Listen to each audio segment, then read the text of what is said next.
go. Don't stop. Keep it going. Battle. Battle.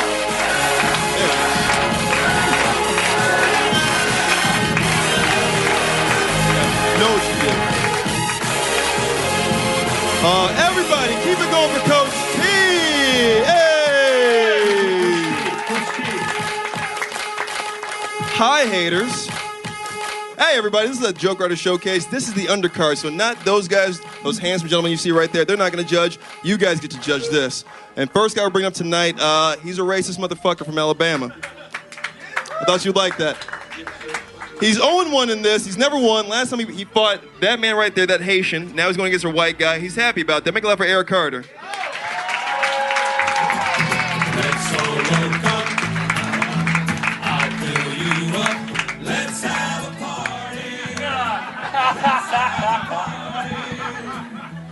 You gonna pick up your weapon?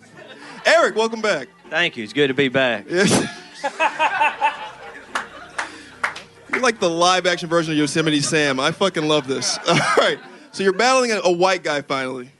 Well, you know, it's a bit of relief. Get to battle a human being tonight. So, Yes. Listen, I know we haven't had the battle yet, but my vote goes to him. You don't get to... Whatever. All right, so you're battling a white man from New York. All right, so you're back. Are you intimidated? You've seen this guy. What do you got for him tonight? I got some roast for him. Well, you'll see it when he gets his ass up here. Let's bring his ass up here then. He's 2-0. He's from New York. Make it up for Dan Nolan, everybody.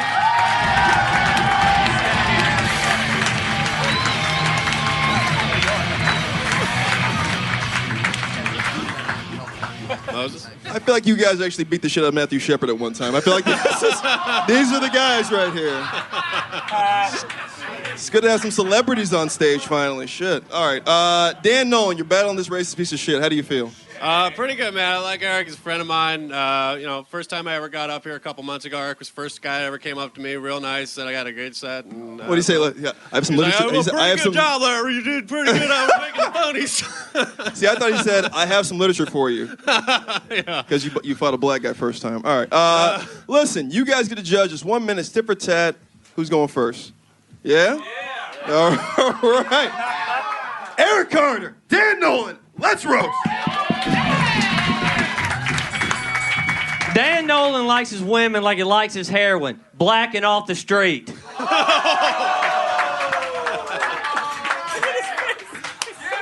I'm glad Eric made it out here tonight. It's nice of him to take time away from ruining Burt Reynolds' rafting trip.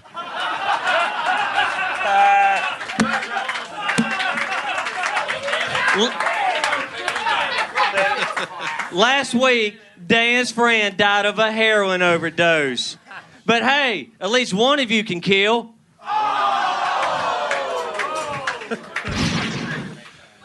Eric likes to hunt, and after each kill, he uses every part of the animal for gross, weird sex stuff.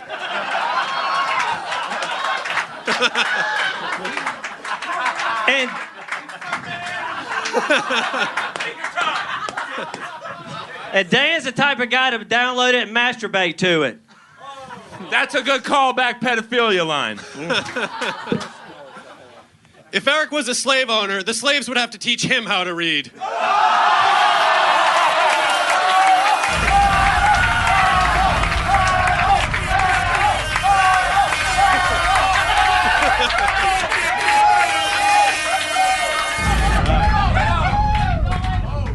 Dan looks like if Bakersfield was a person.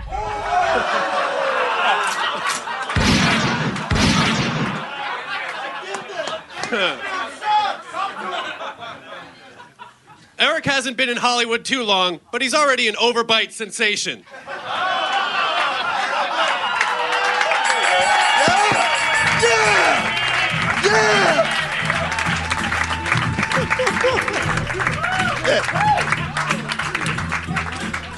That was outstanding work. Welcome to the show, everybody. On my left is CoachTea, as always. Say hi, Coach. Hey, what's going on? Frank's downstairs working because he's a lazy Mexican. But I guess he's not too lazy because he's working.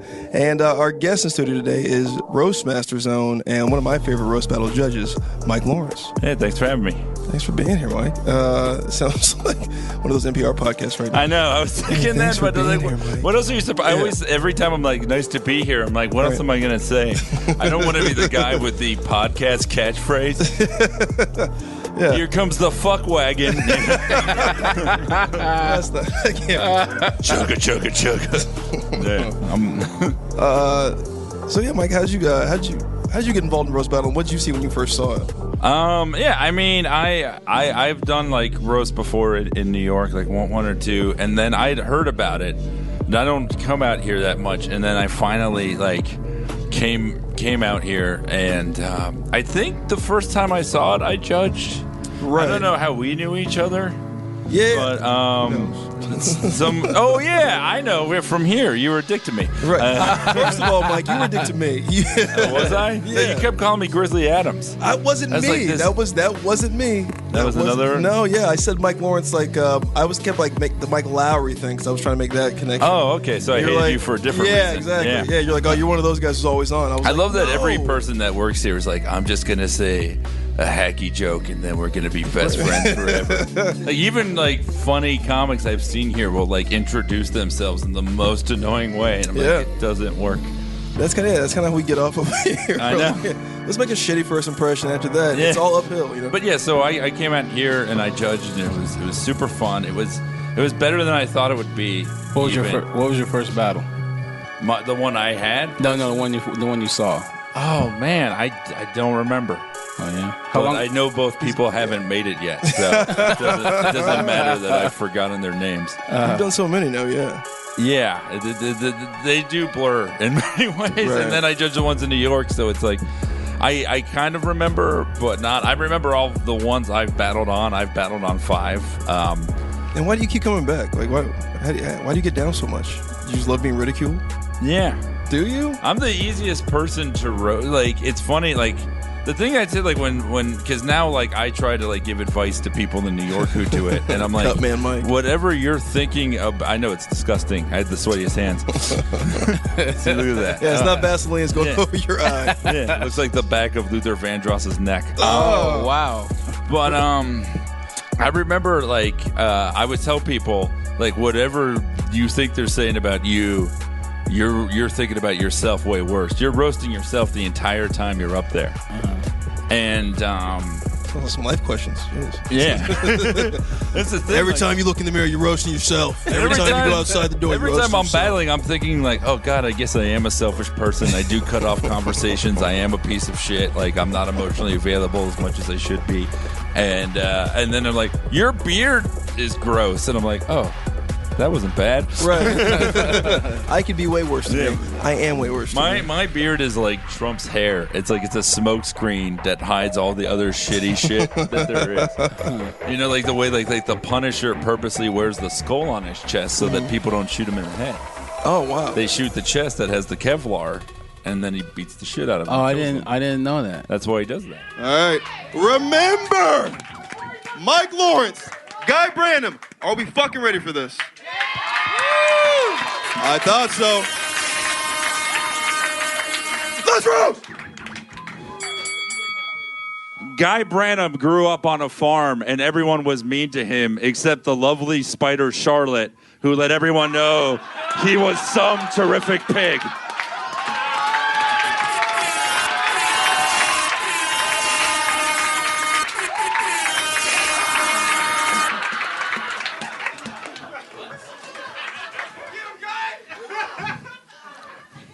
Mike, I don't understand why you stick with this comedy thing. I feel like if you really applied yourself, you could have killed 10 to 12 people at a junior college by now.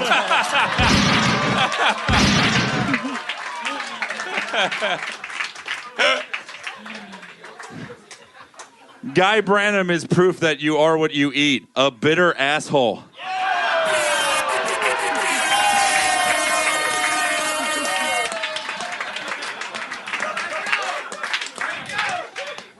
This This week, I hosted a show on NPR, and Mike smelled like pee.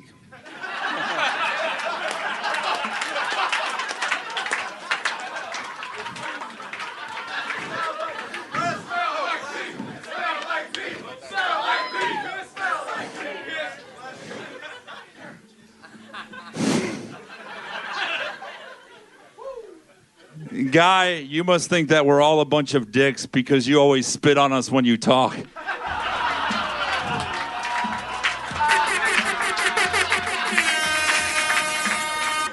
Mike, I do love being around you because it's the rare occasion that I'm the person in the room who doesn't seem most as though they have raped and murdered a 7-year-old.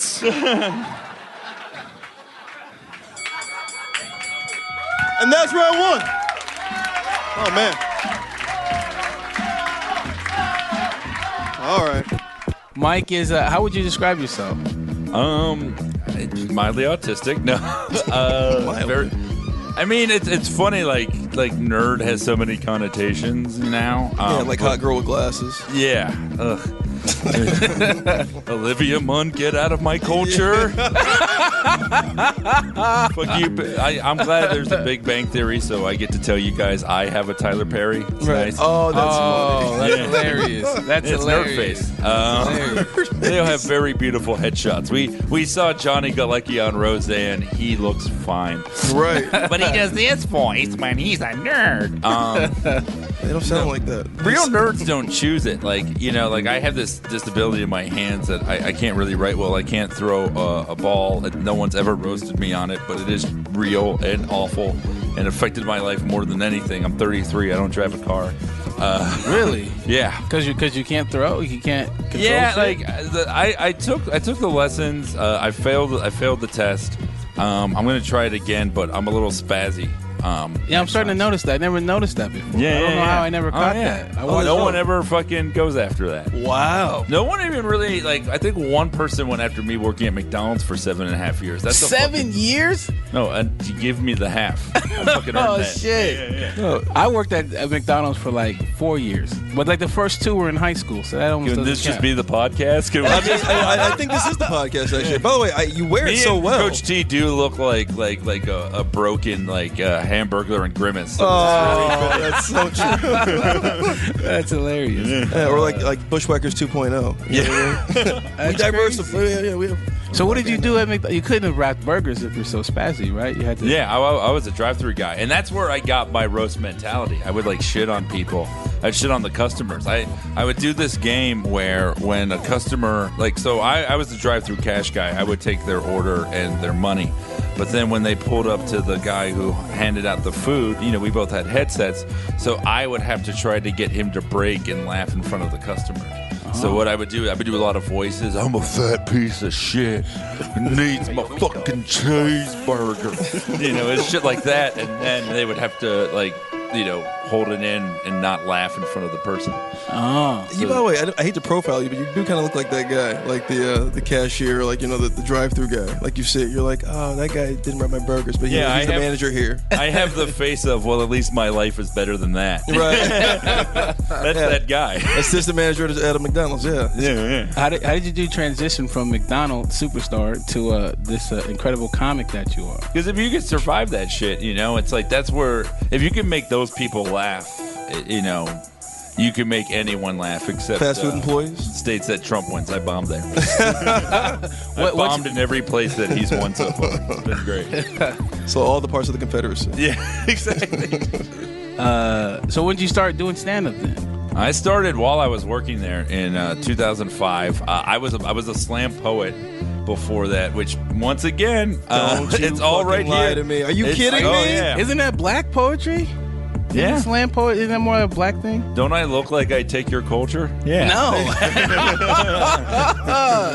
Not at all. Yeah, that's what right. What is slam poetry? McMile. I'm so ignorant to it. What- Slam poetry. I mean, I did a lot of regular poems, but then I would do some of the I remember the worst one I had was called Confessions of a Bleeding Penis, and it was just like, what things make you think the things that you think. It was like all of that shit. I did it during the Bush administration, so like most of the people doing it were like, the fucking machine that rages against me. Oh, wow. The worst.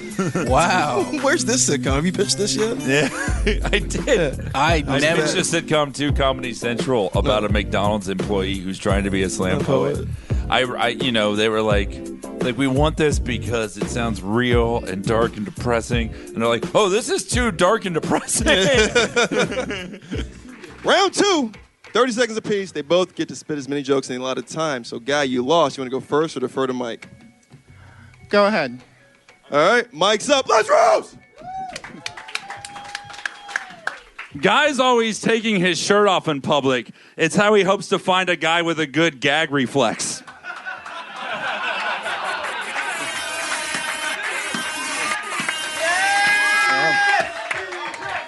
We just doubled the number of titties that Mike's seen.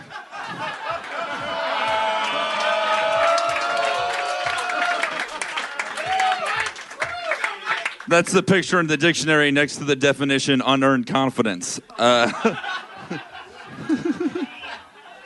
glad we can both be on stage together so people can realize the difference between filthy and disgusting. If you were any more good at naturally repelling people, we could call you Fagnito.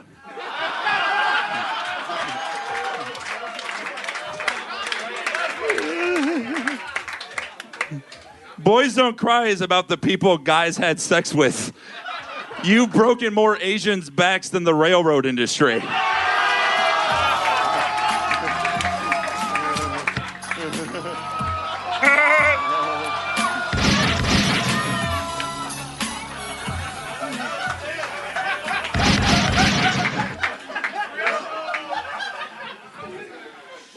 You look like if Zach Galifianakis had been vaccinated too early. You look like one of the dwarves from The Hobbit got a 2-year degree in welding. Mike's mom was a comedian in the 80s, so this isn't the first small space that still has traces of Bob Saget's cum he's been in.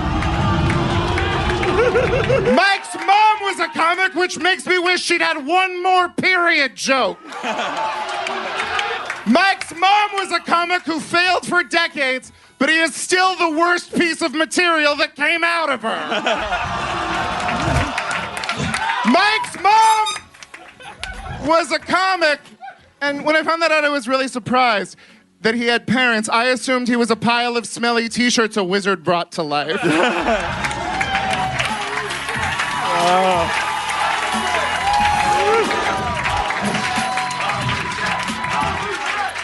right.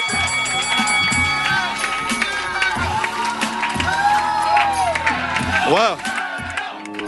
That's interesting because I think that you have so many skill sets for the show that you're really one of the best. Doesn't matter where you're at, whether you're battling, doesn't matter if you're judging, it doesn't even matter at all. Every time you battle, I'm thoroughly impressed because you don't look like that guy. You know what I mean? You Thanks. Look like you got a few comic books, a little bit. Oh, yeah. But when you're such a fierce battler. But who's meaner than us? That's what I'm saying. Did you see what we did to the female Ghostbusters? We are mean mother. Who fucking hates more than a nerd? We fucking take your hate, we absorb it like Rogue giving you a hug. Yeah. The original. Who's angrier? Yeah, it's not hate speech. You don't want to cross us. Like, fucking, yeah, we hate shit that isn't real. We don't like diversity. At least when a racist hates someone, they're in the room. Right. We hate something that's a drawing. Right. I hate illustrations. Fucking damn. I hate a property that at its best, starred Harold Ramis. Oh my God. Yeah, I actually am excited for the new Ghostbusters, but like seeing that hate and just like, oh shit, like all the nerd culture now, it's just it's not even like these comic book movies aren't even trying to be good anymore. They're just trying to get us not to rip them apart. Like that Civil War trailer where it's like, all right, here's Spider-Man. All right, you fucking happy? Are you fucking happy? Eat your fucking ice cream. Right. Yeah. Look, he's holding the shield. That's another thing you recognize. 2 things you recognize. Please love me. It's so desperate and sad. That's a school shooter of comedy. I feel like, so you should be good at this, man. Honestly, you have so much angst, so much comic book, you know what I mean? Like, nobody, Nobody accepted me. My parents hands were divorced me sweaty. when I was 4 and I didn't get over it. Of course, like... Really? Even at 4, man. Yeah. That's crazy. Because I looked at it as my origin story when I was 5. Oh, that's great. That makes so much sense now, Mike. Yeah. I really get it. Yeah. Just because I'm curious, I don't get too many comic book aficionados. But what do you think about the fucking? You don't get too many people that know the word aficionado. What's the Star-Lord one? Oh, Guardians of the Galaxy? Yeah. Like, I saw that, and I was like, it was all right. But then I read the real story, and I was like, damn, the real story was dope. And I didn't feel like... Well, they're both fake stories. I went through years of therapy to have to admit that. I thought that movie was great. I thought it was better than Star Wars. Oh, no, listen, I agree. But didn't it deviate a lot from the original comic book Yeah, story? but it was simplified. Like, they made it work. Like, I don't care about the deviations if they work. Like, Superman murdering people doesn't work. You know? Right. So how terrified are you of the Superman versus Batman? Oh, man. I almost want to roast battle someone right after that. Right. Like, I could beat anyone with that fucking rage. But I wouldn't even be able to. It would just come out as Tourette's. Like, Right. I would start roast battling someone, but then it would just be complaints about the movie. I feel like you know one of the writers on the staff, though. You know what I mean? Because it's such a small community. Like, I wonder who did. Like, do we know any of the writers on that? Batman versus Superman? No. Because you should like roast battle that guy, I or just murder that guy. I bet it's like a 17-year-old angry teenager with a ponytail named Skylar. I want to see him fight. Oh no! Why don't they help people? They should fight. No, it's probably a British guy who graduated from Cambridge or something. Yeah. Usually, This is what he's doing. Yeah, exactly. Guy, Mike, let's roast! Mike really likes superheroes, and sometimes I wonder if he was bitten by a radioactive autistic 9-year-old and acquired all of his powers. Earlier this year, gay people were given the right to marry and Guy was still alone. So I guess love did win. Not even homosexuals support gay marriage. Yes, I am the only gay man on stage. Then why is it I'm not the one who knows what Chris Hardwick's ass tastes like?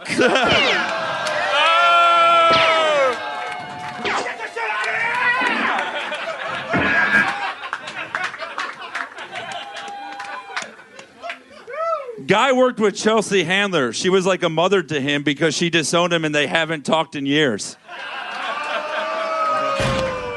It's true, It's true. I've been fired by Chelsea Handler, Joan Rivers, and Margaret Cho, which is more women than Mike has gotten action from. Guy is so whiny and bitchy, he's actually going to be the villain in the new Ghostbusters movie as the Stay Offended Marshmallow Man.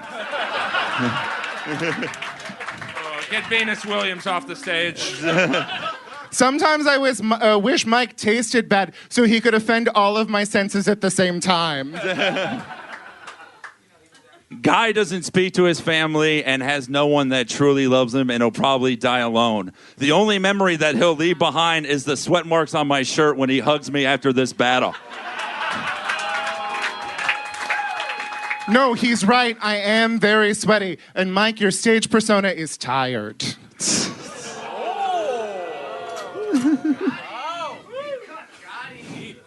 Guy spits when he talks. You'd know this if you ever had a conversation with him. How do you spit so much, but yet you swallow everything?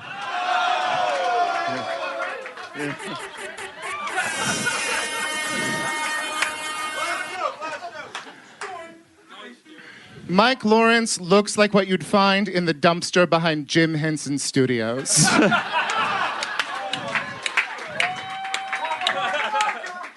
I hope you have the periscope on so you could see Moby Dick swimming by.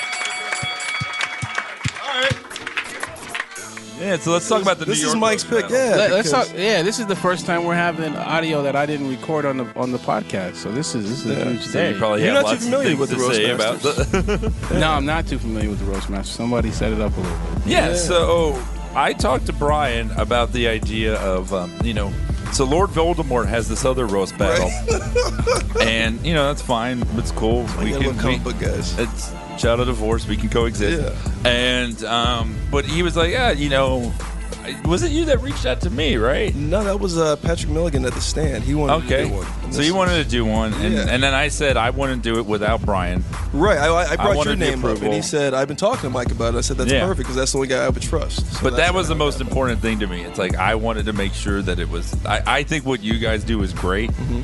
And and in building it and helping to book it, me and Patrick work on it together. He does a good amount more than I do because I wasn't there the first few months.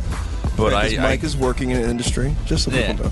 Yeah, kiss ass. Yeah, Mike's a working comic. You like that, Patrick? Yeah, he's doing well. I punch you real good. Mike works. Yeah. So we were talking, and but I was like, I want to ask Brian first. And like I said, I think what you guys do is great, and I realize we cannot recreate that. They're two different cities. They're two different mentalities, and I like what our show has become now. I don't think that it's completely the same. It shouldn't be. And I think we spoke about that when we first talked about even doing it. It shouldn't be the same thing. It should take on your personality because it's a different building. It's a different city. It's a different culture. It's different. There's a different style of comedy out there. So this battle, let's talk about this battle. Sure, let's talk about it. This is JB McDade, right? JP. Yeah, JP against Eli. Which one's the really tall one? That's JP McDade, who literally his head hits the ceiling of the club. Jesus. How tall is he then, Mike? 6'7"? Yeah, he's a monster. And then Eli, I've known both these guys for a long time. Eli's a guy that he's always been short, dark one-liner. Got it. Comic. And I was like, all right, he's going to be great for this. And then JP is someone who's wanted to battle for a while. He's written jokes for other people on it. And, I mean, it was one of those things the better the battle is, the shittier the judging is. And even today, when you guys were which one do you want to pick? There are ones that I'm much funnier on as a judge. I'm not that funny on this one. I'm pretty terrible because I'm just kind of speechless. And even at the end, I was like, I think this should be a tie. I've never said that. I fucking hate when people say that. I was in a tie, and I think it's bullshit. Oh, yeah. You're on a tie in a movie, yeah. Yeah. And, it's but this was one where I get the tie thing now where it's and now I look at it as a compliment. It's all right, if you both just put on a great show. Right, there's no loser here. Yeah, and I mean, these guys, that was as close as I'd seen, and I think that this battle is what roast battle is all about. At the end of the day, it's two people that nobody knows, showing how good they can be, being hungry, wanting to be the funniest, and killing it. And that's what these guys do. Do you really need the fucking stool, you fucking tall? Thanks, man. Holy shit. Here it is. Let's do this. We're gonna flip the coin. All right, Eli just used a slingshot in the first round. Heads, Eli, do you want to go first or do you want to defer? How many rounds? It's gonna be 3 rounds. We're gonna first round tip for tap. We're gonna defer. JP, you're going first. Cool. Ladies and gentlemen, let's first. All right, first of all, thank you all so much for coming out and sticking around. This is great. I picked Eli as my Roastmasters opponent. Not because I thought he'd be easy to beat. I just wanted to look jacked and tan for once.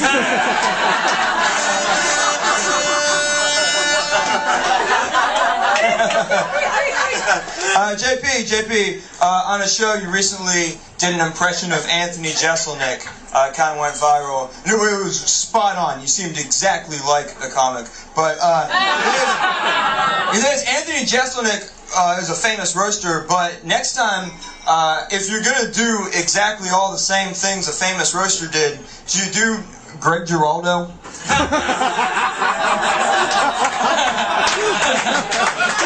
He died, ladies, he died. And in the time it took to tell that, he might come back. In a horrible dress. Now, it's interesting that you bring up the dead because, I could very easily say that Eli looks like he's seen a ghost. But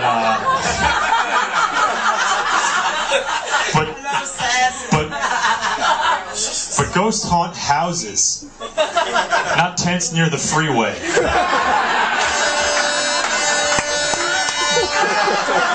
You go by JP instead of your full name. You go by JP McDade because your full name is pretty embarrassing. I don't know if you know JP's full name is JP the Faggot McDade.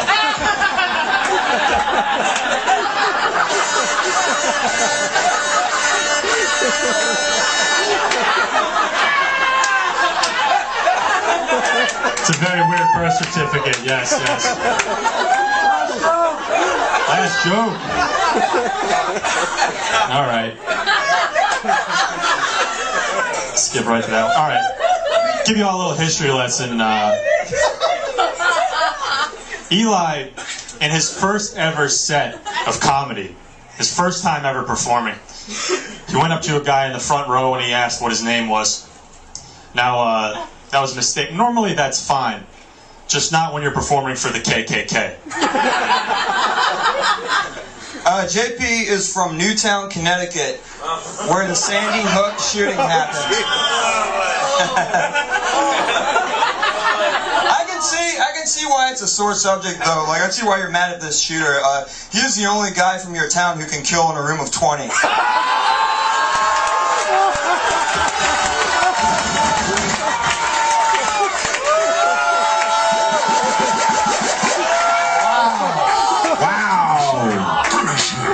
Holy shit. Oh, that's a knockout.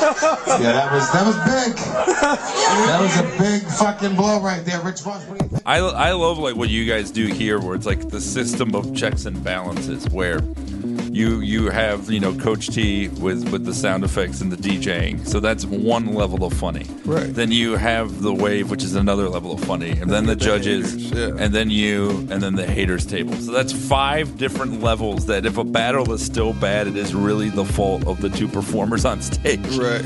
But we realize, like with the haters table, like it just. We knew that there was no way to organically do it because we'd only be doing it to replicate, and so it felt false. Like, we tried the wave for a little while. The stage is also different there. It's not as big. So it felt weirder. It didn't make sense. I think this is just a more theatrical town.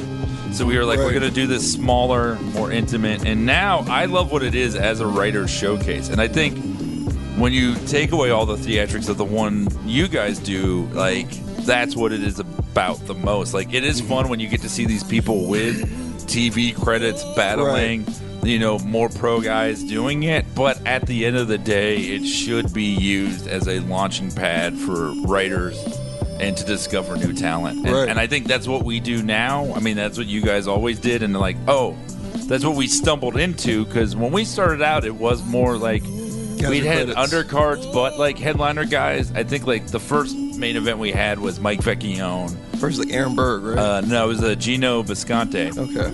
They've both been around a long time. Right. I mean, Mike's been on TV. Gino's watched Mike on TV. Yeah. Gino's done shit. Right. And, he's always buddy on Ari Lang's podcast. Exactly, yeah. So, and they were fucking great. Mm-hmm. And we were like, at first, like, let's stack the main event. And now the main event is coming out of people who have done great on the undercards for the most part. And it's a lot.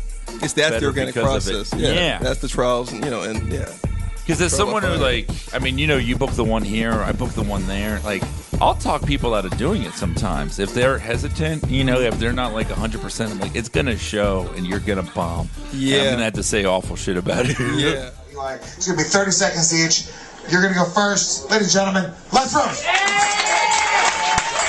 Can I start whenever? Go ahead. All right. JP, you look like a fucking frat boy, but you at least look kind of like a gentlemanly frat boy. Like, you seem like you would never hit a woman out of wedlock. You look like you were a big fan of Bill Cosby's work, but before you found out he did comedy. Your premises are so tired, they might as well be a woman who took a sip from a drink you just gave her.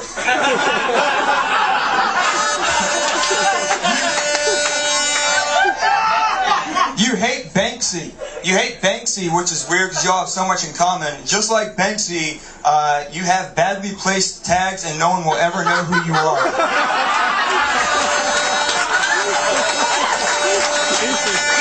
Your dad, you seem like, just judging from how you look, like you seem like your career could go like two ways. You could either be a bad shock comic or a pretty funny cop. But if you were a cop instead, you'd be better at tackling something dark.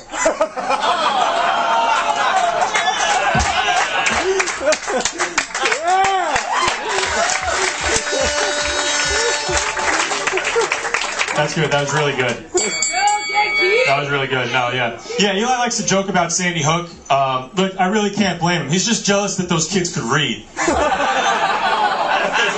Dude, you always joke about how you look like a school shooter. Dude, I don't see it. I really don't see it. Like, I just can't picture you actually carrying an assault rifle.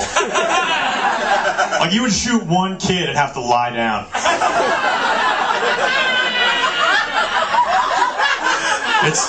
It's hard to spray lead when you have an iron deficiency. Eli, you look like a guy on the Oregon Trail who didn't make it. You look like...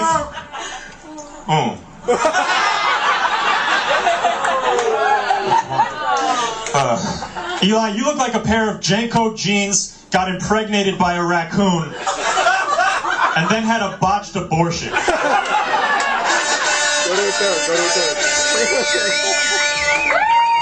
One more time for Eli and JP. Come on, guys. Come on, guys. Battle, battle, battle, battle, battle. I'm just trying to get one fucking videotape of you people doing that so we can send to those cocksuckers in LA like we do it right. I do love that about the New York room because it's very ball bustery. You know what I mean? Yeah. It feels very family oriented. It's like, you know, like everybody's in the room. It's like, why would you choose to do this in front of us? You knew we were all going to be here. You knew we'd all talk about it. Yeah, we did something you guys never have done, which I'm really proud of. We had the first walkout. That was, I remember that. Yeah. Yeah, that was crazy. I saw that. Yeah. Then he came back. Yeah. And he got this more guy got ripped apart so badly by the judges that he walked off the stage and then they were still talking about it for 3 minutes and then he came back up. But he was like beaten so badly. And what hurt him the most, I think, was that I think it was Voss, wasn't even busting balls anymore. He just started giving advice. And I think that broke his heart the most. Damn. It's Rich Voss giving you, because at that point it's like, we don't respect you. Now it's like, we just want you to get, we want you feel to not sorry kill for you. yourself. Oh, right, yeah. And that's a worse bailed. feeling. Yeah. And when I was here, and you told me, you were like, "Oh man, you guys, we've never had that happen." That's I was never like, "We did something." Yeah, that was incredible. Milestone. Yeah, because it was like in the beginning of the Roastmasters, it really was more about the judges than the battles. Yeah, I guess it's kind of what the show. I mean, like here it's all about the wave and the haters and the judges, and you obviously. But out there, it's still all about it's the gods of roast comedy. You know what I mean? Uh-huh. Yeah. It's Rich Voss, it's Mike Lawrence, it's Bonnie McFarlane. They will fucking rip you apart. It's crazy. Yeah. So because Voss is on this one too, so is it Voss and you pretty much judge every single one? I'm like the permanent judge when I'm in town. I wasn't there last week. I was doing that. That's what's fun. If I'm not doing the one there, I'm often doing the one here, and it's like, well, that's a good trade up. Yeah. I'm not to, missing it really. Yeah, I love doing it. Judging is like, I love battling a little bit more, but I am selective about who I battle. I don't want to battle someone without TV credits because I know I'm going to have to make those jokes, and I'm going to come off as a piece of shit. Right. So I know you guys have the heavyweight class, the tiers, here. right? And so it's like, I'll battle within that. It's weight classes, in a sense. And it's fun. It's fun doing the judging. Yeah, Voss, Bonnie.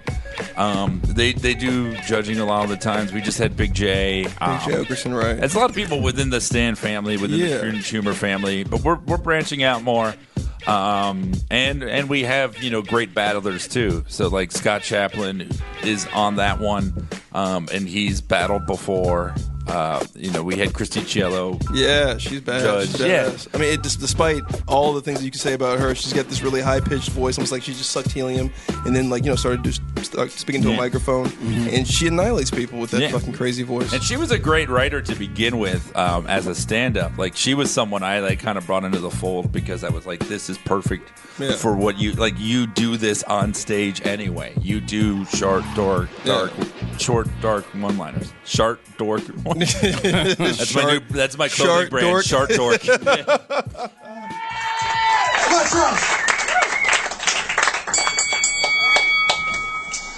Eli just turned 30. Dude, you don't look 30 by a digit. The first time I saw Eli walk on stage, I figured, oh great, here comes 10 minutes of jokes about her grandkids.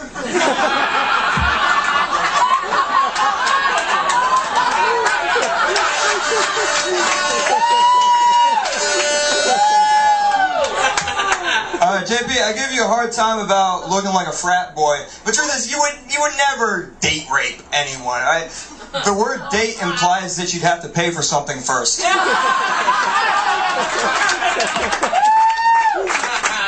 Eli moved here from Washington, D.C. Hey. Yeah, I think that's a good thing. That's definitely a good thing. I just don't feel like he's a guy who should be near the Capitol building. He's like the guy from Taxi Driver, but if taxis were pulled by donkeys.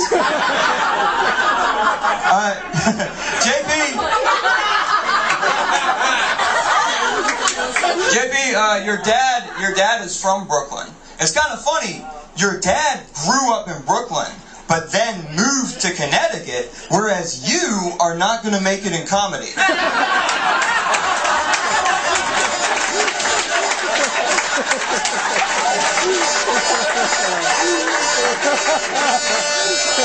That's too many horns.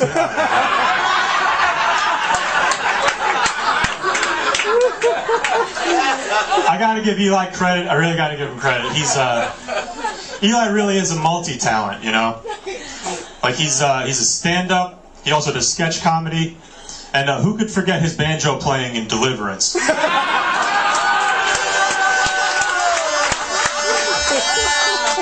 You rich-looking prick. You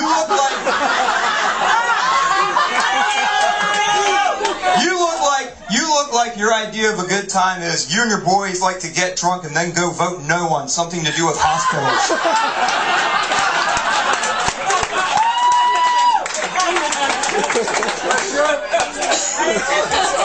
All right.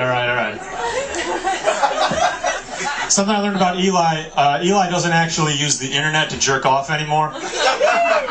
That's only because they took down the Eric Garner video.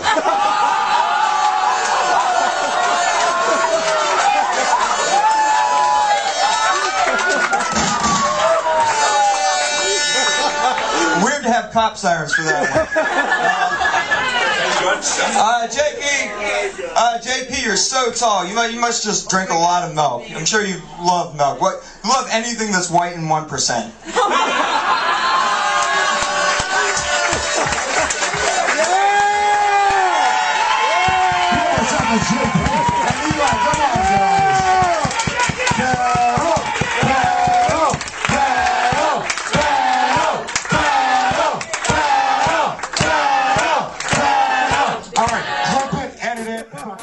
Anything you want to plug real quick? The Inside Amy Schumer airs April 21st. Awesome. I wrote on the Triumph Election Special. That's on Hulu now. Yeah. And my podcast is called Nerdable. I didn't even know. Mike Lawrence, everybody. Thank you, Mike. Appreciate that. Bonus round. Mike, video games aren't a personality. And neither is being gay and obese, but hey, you've made it work.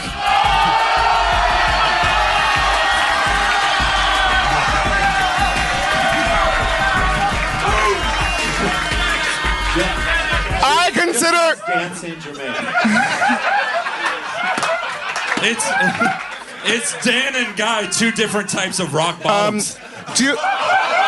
Give it up for Dan St. Germain. Dan looks like what happens when you lose in the first 5 minutes of Oregon Trail.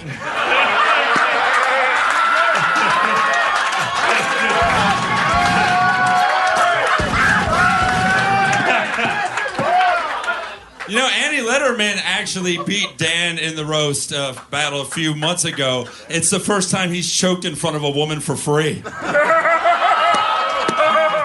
They called Dan's dick the open mic because it's short, sad, and only new comics get up on it.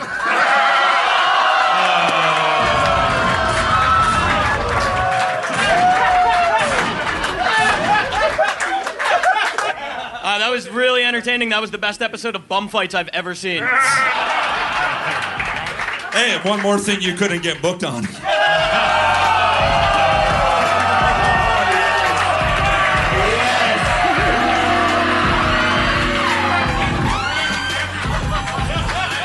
You know, Dan relapses all the time. I once saw Dan puking and crying in a bathtub after going a whole year without being in a bathtub.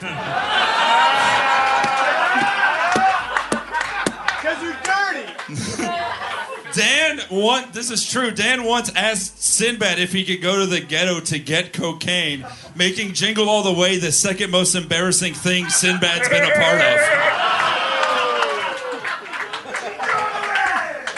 Dan's dick has been in more female open micers' mouths than Tony Hinchcliffe's jokes.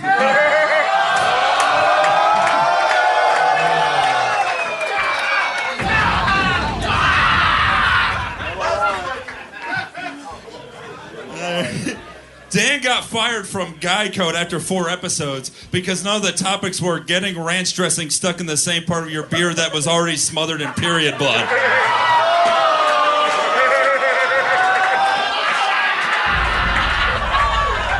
Dan cheated on his girlfriend and fucked a girl with herpes. What did you do? Sign up for Rashley Madison?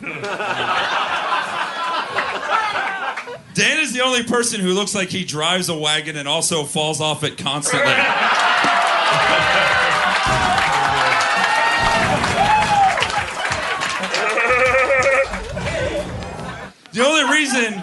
The only reason I'm glad that guy shot 2 people on the news last week is there's finally something more uncomfortable on TV than your Conan set. And that guy wasn't sweating through his shirt the whole time. Okay. Mike's hey, winner of this battle, Mike Morris, everybody. That was awesome. Thank you, Bob Saget. Thank you, Jeff Ross. Thank you, Guy Branum. Thank you, Sklar Brothers. CoachTea, my old nigga Wave. And my haters. Earl Skakel, Pat Barker, Olivia Grace. Do we have fun tonight, audience? We're here every Tuesday. Every Tuesday. If you missed some battles, we have a podcast called Verbal Violence. Check us out on iTunes and the Death Squad Network. We're out of here.